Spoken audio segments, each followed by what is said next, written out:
Hey everyone, it's Harrison. We're going to look at the astrology for the week ahead, starting March 28th, Sunday, through April 3rd, Saturday. Thank you all for coming and listening. The full moon is a different sort of time to record a video of this nature, but it works with my chart, so I'm going to do it anyway. I thought about doing this weekly with the aspects to the mundane revolution, but I've decided to leave that out in view of a simpler report and seeing that the transits to the mundane astrology are different in every place. So I don't want this to be full of useless information to you if you don't happen to live in the same area as me. So let's just go through the week. There isn't a whole lot of aspects this week. There's a lot of aspects with the moon, but only 3 or 4 individual aspects with the other planets. So beginning on Tuesday, Venus sextiles Saturn. On the next day, she aligns to the nodes, and the Sun makes the sextile to Saturn in the evening. On Thursday, the Sun makes the alignment to the nodes in positive alignment. And on April 3rd, Mercury will move into Aries. So this week is generally about finishing up these Mercury and Pisces themes. So I think it's a good time to be very aware of our Mercury function, because Mercury will have to finish these last several degrees before it moves into the next sign, and that's 10 whole degrees. So Mercury is moving pretty fast. He will go Cazimi in Taurus, I believe, in the first few degrees. He'll pass the Sun. Venus is currently Cazimi. Venus had her Cazimi this week. We talked about that. And we're currently in this situation with a very positive alignment with the moon and the houses, the other planets. And so Venus and the Sun are pushing into that trine and sextile to the north and south node. And I feel like that this time, today, we have an opportunity to really put a lot of light on one area of our chart. It's very interesting knowing about the mundane revolution, the mundane astrology, because it tells you when you find things like a full moon, a lot of light on a certain area of a chart, it also shows up in the mundane context as well. So in this area, this place where the moon is in the 9th house, which relates to foreign things, and we had a huge car show here this weekend. So it's a foreign car show, imports this weekend. So it was very, very interesting to see that big full moon energy show up in that context, especially because it's Libra and opposing Venus too. So everyone's out with their supercar, or somewhat, you know what I mean? It's very interesting. But so this full moon's showing up in many different contexts depending on which house you have it in and how you view the houses. And I also wanted to make note that Venus is in her term right now. She's the only planet that's in a term. I use the system of Ptolemy, Venus entered her term in the 6th degree, and I believe she'll be there. Let me see. I think I have that pulled up. Yes, I do. Venus will be in her term until the 14th degree.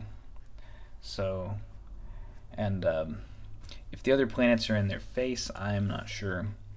I've been pretty busy, so this hasn't been all on my mind like it was when Mars was in Taurus. But yeah, I'm not sure if any other planet is in their face, but Venus is the only one that really jumped out to me. So Venus is in detriment or exile, but she has this one dignity, so it's pretty good to have a full moon ruled by that planet, especially since she's now past the Sun and connected to Saturn and Mars, who are connected by the trine. So, it's a good opportunity. There's so many different angles we're approaching different areas of our life from. Very multifaceted. So let's just go into the calendar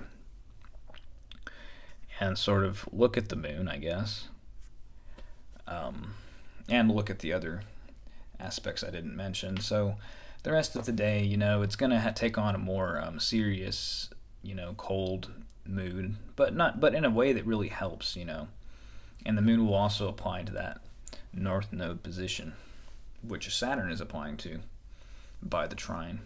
So the moon will be taking that Saturnian energy and really making something of it, I think, in both ways. Really could show up manifestly in a good way, usually.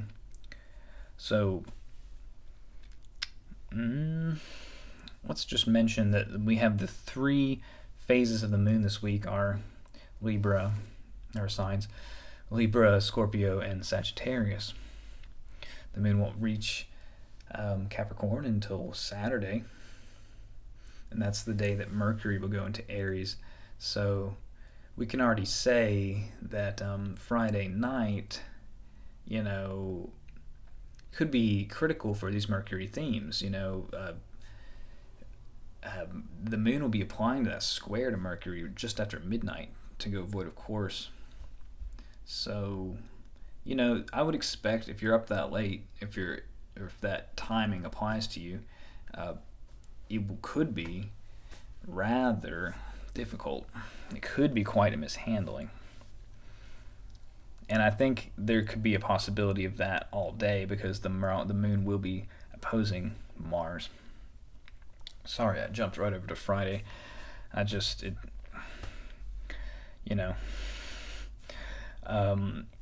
Well, as long as we know that Venus is making the sextile to Saturn on Tuesday, and that the Sun is making the sextile to Saturn on Wednesday, it's really all we need to bear in mind. We can jump right over to the transiting chart. So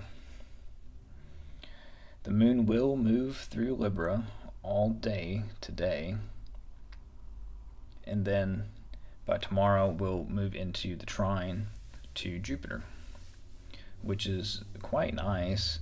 I feel like we really can expand in this area that was just illuminated in the greatest sense by the Sun, and ruled by the opposition to Venus. So now that the moon is in the trine to Jupiter, Mercury themes could be coming out really easily. We could be doing Mercury in a way that's probably a lot smoother. Venus is in good spot here, good shape, being so close to the sextile to Mars and the North Node. So it's really, I feel like we'll be personally and energetically just really in the midst of our value. Venus is still not visible, but when she does pull ahead and become visible, then we'll be able to see more of what we want, and maybe our ability to enjoy things will be getting more and more visible, so to speak. So let's just keep going. So the moon will go void of course after that in the evening, so maybe like after that, that could indicate, like just too much expansion, or like, the expansive manifestation sort of reaches its peak, and it just kind of gets out of hand or gets mishandled, especially with the moon in the first house. During that time might be really stressful. It's kind of, the moon is averse to the first house, so might be a little bit of a difficult afternoon after that. So maybe expand in all those ways, but only before it gets to that first house position, you see. So I think, okay. So in the morning on the 30th, the moon will go into Scorpio, and I think that Venus will make the perfection of a sextile to Saturn. Yeah.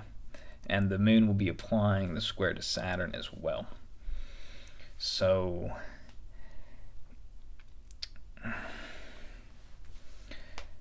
Venus is in Mars's house, and the moon is in Mars's house.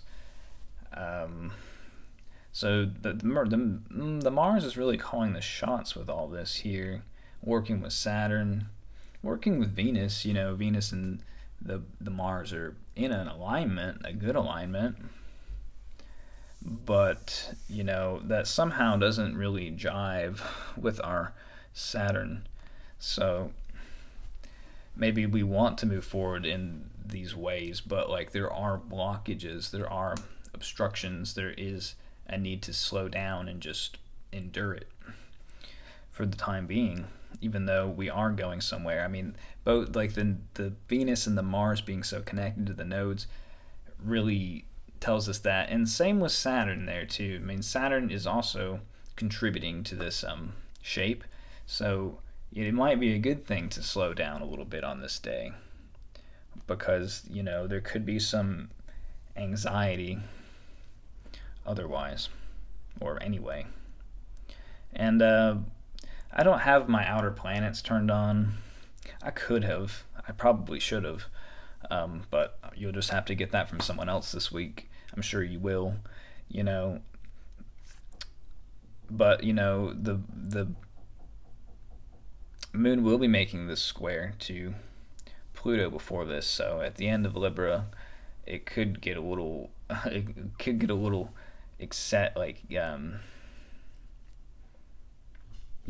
difficulty with the Pluto contact, basically. You know what that means.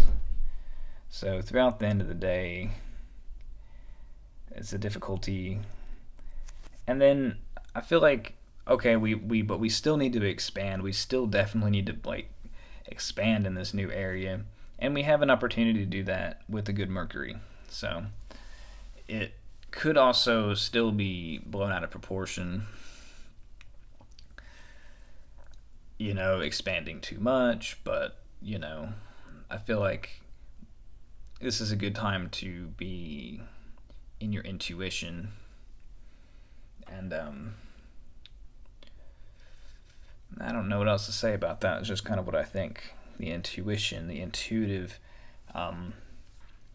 just the knowing side of things will really, that Mercury moon, that Scorpio Pisces, two sort of otherworldly places, very much working together to deal with this challenge of how we want to expand in this area of our lives on this day.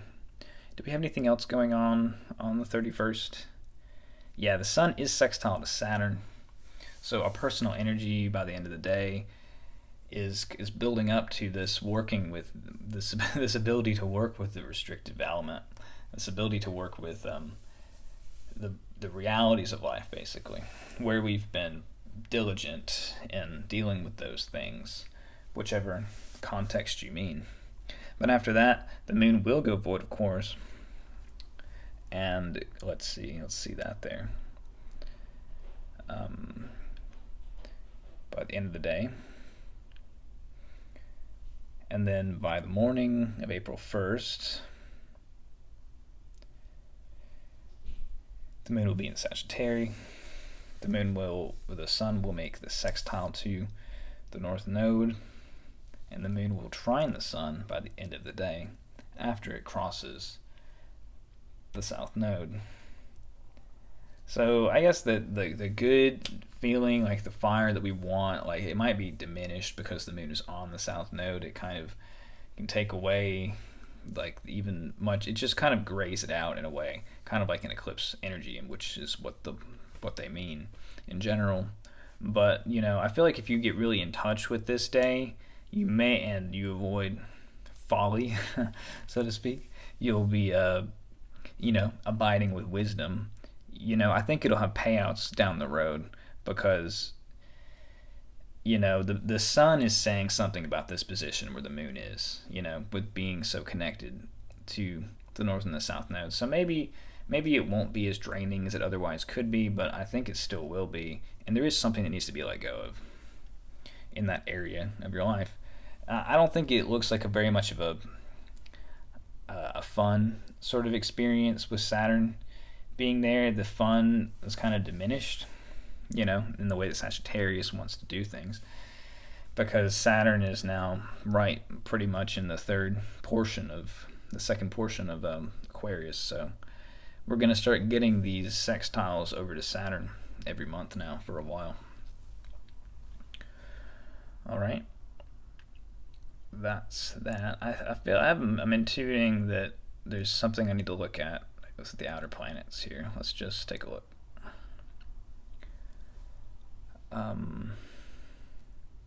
All right, Mercury will sextile Pluto on Friday, so that's the next day. Let's go back and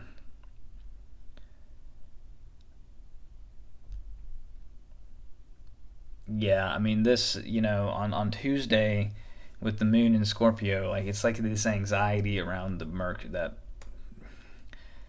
Saturn and Uranus square, which I know that if you are discerning and paying attention, you can see it in all these different contexts. This cargo ship in the Suez Canal, it must be connected to this because the restriction with global trade, it's reading out in so many different contexts. So definitely be aware of it, and if there's restrictions, I don't think you should necessarily push through them. I think kind of enduring is the way with that. So okay, the Mercury will go through Neptune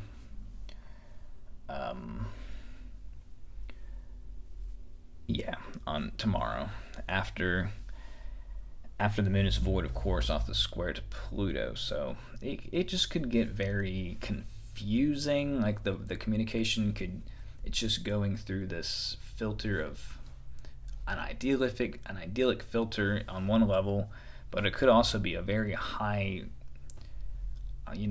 upper worlds sort of connection. You understand? So, yeah, the cars are out in force over here. If you can hear that. Oh, you hear that? Oh my goodness. Okay. Yep. Okay, so that's basically Thursday, right? Let's just slide through that here.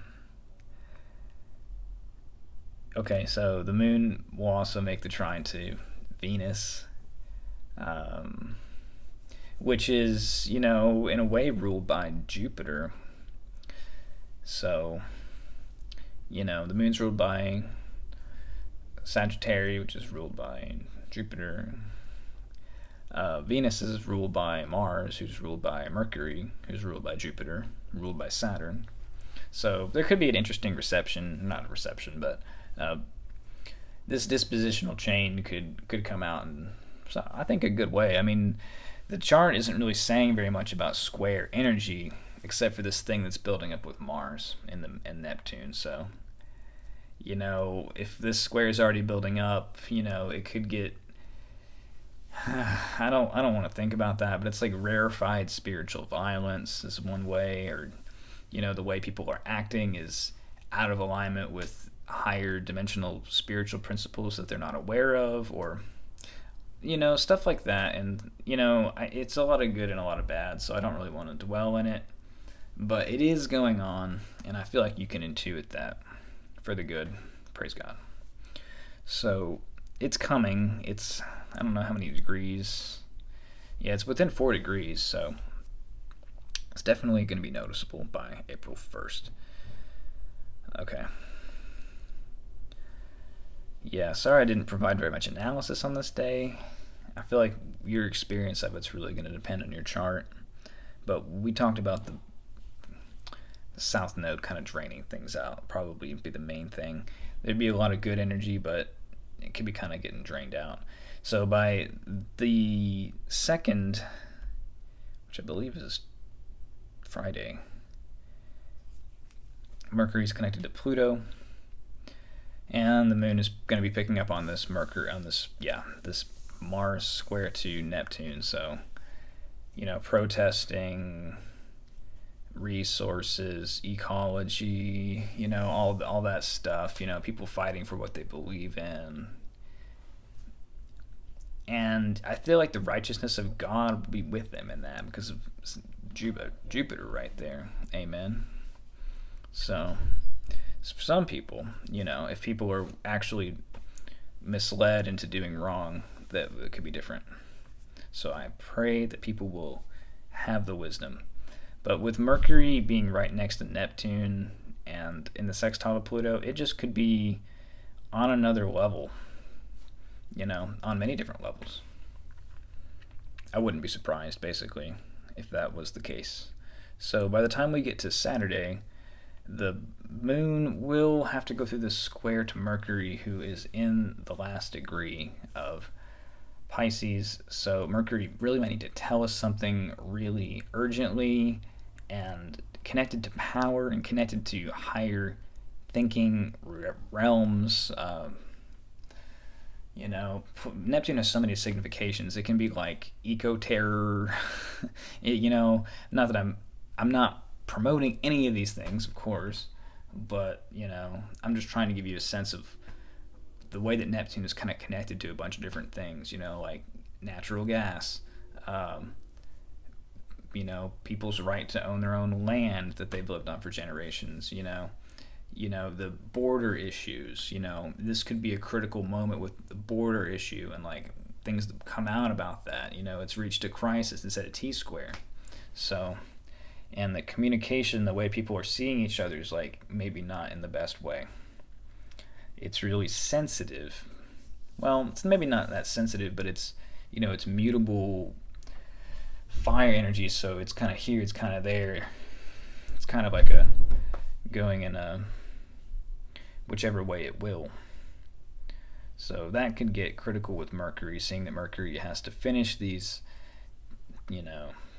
duties in Pisces. So by Saturday, the moon will go into Capricorn and make the trine to Uranus. So if there were big problems with Uranus before, they might get resolved at this point. Mercury is in this critical position. Mercury's not really interacting with Taurus, I don't think, except maybe the end degrees.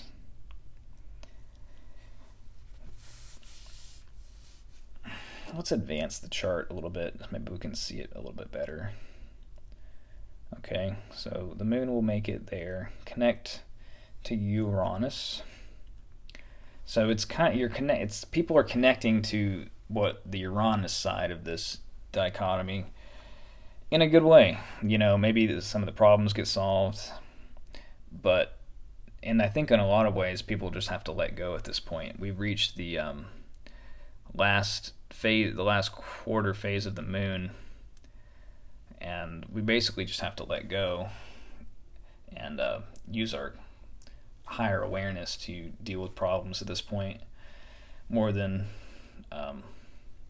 activity. We're kind of reaching the height of activity and what people are trying to get at for the month right now with the full moon. So, well, I'm going to leave it at that, guys. I got to go do stuff. Hope you have a great day. Hope it was useful. Hope you got something out of it. Definitely helped me to think through the week. So, God bless you all. Have a great week.